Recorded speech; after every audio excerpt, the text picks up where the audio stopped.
Hi there, this is Dr. Keith, and I'm here to introduce you to my latest book. It's about kidney health, and I decided to call it The Waters of Life. Actually, that's named after a very favorite novel by a French author called Marcel Pagnol. Now, you'll remember that some weeks ago, well, a couple of months ago now, I surveyed all my subscribers to ask them what they wanted. And a couple of items that came up very high, very near the top of the list, was a book on liver health. And you know that I've already delivered that. It's called Love Your Liver, and it's how to survive in a toxic world. Well, the companion to that I've called The Waters of Life, as I said, and that's about kidney health. Now, the liver and the kidneys are pretty unsung heroes, let's face it. I mean, heart disease is kind of glamorous, and you know, brain health is a big thing, and dementia is very much in the news. But it's almost as if nobody cares much about the liver and kidneys, but they're extremely vital organs. We don't pay much attention to what they do, but the fact is we wouldn't last very long without them. Our livers are the main detox organ. They are able to disable and detoxify lots of toxic chemicals that come into our bodies from the air and from the water, from our food, and even toxins that we produce naturally inside our own bodies as part of a normal, healthy metabolic process. The kidneys, as you know, are our main excretion organ, and they're there to eliminate waste substances. And it's very important they do that. I mean, everybody has an attitude, is repelled by piss or urine, but in fact it's gold and fluid. It's good for us because it's taking away what's bad. And in fact, you know, urine isn't that awful. It was blood plasma just a few minutes before.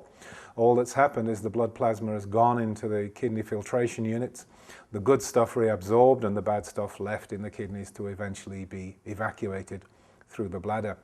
The thing is, both of these organs, they're great soldiers for us. They both get hit in the process.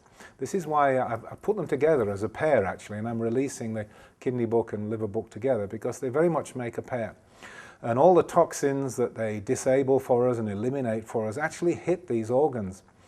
Now, we simply weren't designed for the toxic world we live in. Our poor old livers and our poor old kidneys were there to work for us when we lived in a natural primeval environment with no chemicals in the air, nothing in the water. We didn't have the junk in the food and none of the plastics and pesticides and pollutants that we have in our environment. They're simply not designed to do this. And so, you know, surprise, surprise, they pack up surprisingly regularly. And I'm sure you know that liver transplants and kidney transplants are now big business. In fact, you may not know, but there's a huge black market in kidneys for transplantation. It's about $150,000, $200,000 a pop.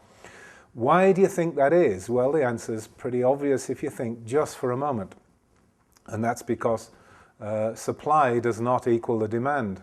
That should concern you. It means a lot of people are going into kidney failure and they're having to join a long queue for transplanted kidneys. Their own kidneys are wrecked, they won't function. And the donor kidneys simply don't exist. As I said, there's a black market for these things, but you don't know what you're getting, whether it's from some executed criminal in China or some dirt bag they found on the side of a road somewhere. It could be a drug addict. You've no idea what kind of kidneys you're getting. In fact, I strongly suspect, and I believe there's evidence that people, young healthy people, are being killed by the Russian mafia and agencies like that just because there's such a high price on kidneys. You don't want to go there, I know, but the point is you have to protect yourself. You have to understand what you're up against. And kidney disease and liver disease, kidney failure and liver failure, these are fatal conditions. People die. In fact, kidney failure has now risen to be in the top 10 causes of death in the USA. And it's pretty similar in the Western world. It's actually number 9 on the list I saw published for, I think it was 2005. But look, that includes separating heart disease and strokes, which are really the same thing. They're diseases of the arteries. So you could say aging arteries is just one cause of death. And they have pneumonia and respiratory disease separated. You could put those together and think it's really all about chest and lung problems. And if you condense things down like that, in fact, kidney rises to number 4. As one of the leading causes of death in the Western world.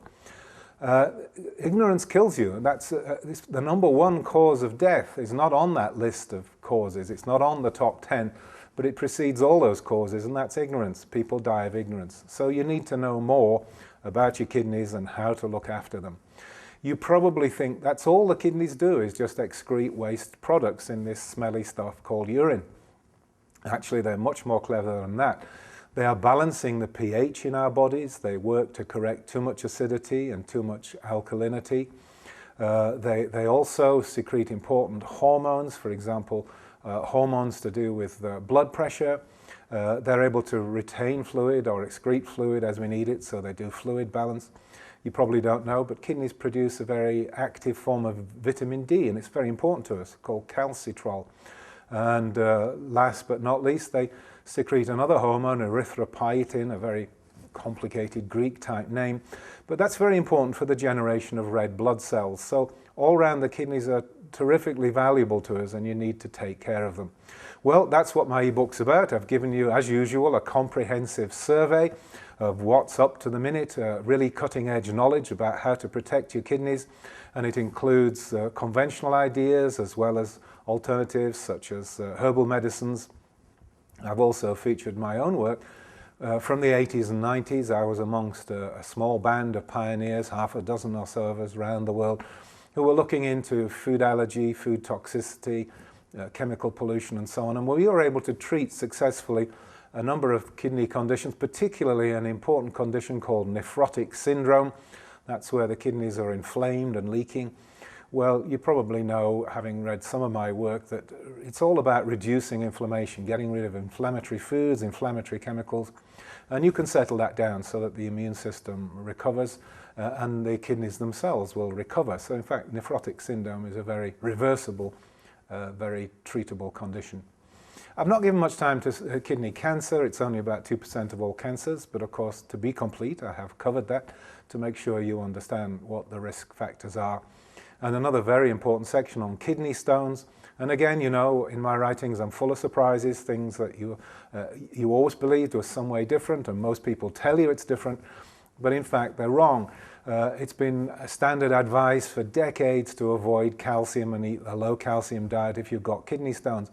That's bunk. A low calcium diet is dangerous for you, and also it in fact disposes you to have kidney stones. Calcium supplementation is actually a very good way of reducing the risk of kidney stones. So there you are, just more medical bunk and medical mythology. The NIH website is still getting it wrong, and they're still recommending the low calcium diet. But a Harvard study put the cap on that once and for all and showed quite conclusively.